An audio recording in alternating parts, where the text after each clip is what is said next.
Sobrang hirap mag-access ng benepisyo. Pataas ng pataas ang premiums o buwan ng kontribusyon. Halos magmakaawa na ang mga miyembrong contributor nito para lang makakuha ng garampot na serbisyong mga manggagawa rin naman ang nagbabayad. Napaka-disconnected, halos wala nang saysay sa buhay ng mga manggagawa sa pribadong sektor ang SSS. Kapag ang manggagawa ay naaksidente, mayroon sanang Employees Compensation Program o ECP. Pero Madam Speaker, sa halip na makatulong sa isang manggagawa na hindi makapasok dulot ng aksidente, mas nagiging pasakit pa ang karanasan ng manggagawa dahil sa napakahirap mag-avail ng ECP, dala ng napakaraming requirements at pagsalalay sa kooperasyon ng employer. Ang mga pamilya ng mga manggagawang yumao o sumakabilang buhay ay hirap makatanggap ng death and burial benefits dahil sa napakahigpit na guidelines.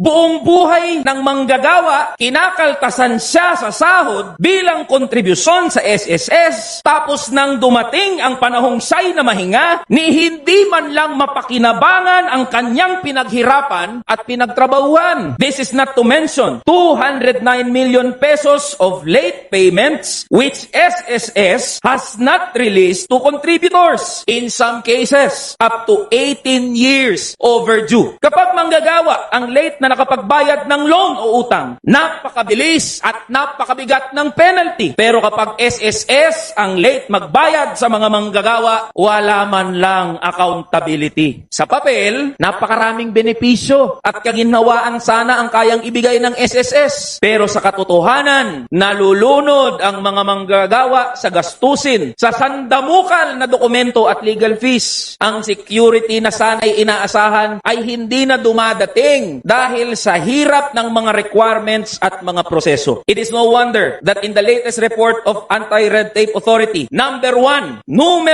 ang SSS sa most complained GOCCs. Habang hirap na hirap tayong makakuha ng benepisyo sa SSS, ang mga executives naman nito ay nagpapakasasa at napakasasarap ng buhay. Recently, COA flagged 333 million pesos of employee bonuses not backed up by sufficient justification. Ganito ho ang ginagawa sa pinagsama-samang pera ng mga manggagawa sa pribadong sektor, Madam Speaker. Pinamumutmod sa mga executives at board members. Habang tayo, ang mga manggagawa, ay halos manikluhod at maglupasay. Makuha lang ang benepisyong galing din naman sa pawis natin. Pinagtrabahuhan naman natin. Pinaghirapan naman natin. Where is social security? Ang tiyak na may security lang ay ang mga opisyal ng SSS. Matatawag pa bang social security system ang SSS? O stress, singil at suffering system na ba? Kausapin po natin ang mga mamamayan para makita natin ang tunay na kalagayan ng SSS. Harapin natin ang mga problema ng sistema at gamitin natin ang pagtanggap sa mga kabiguang ito bilang panimula sa panibagong SSS na tunay na makamanggagawa. Inaanay po ang ating tahanan. Pagtulungan nating ayusin ito upang ang bawat manggagawa ay may proteksyon, dangal at katiyakan sa buhay.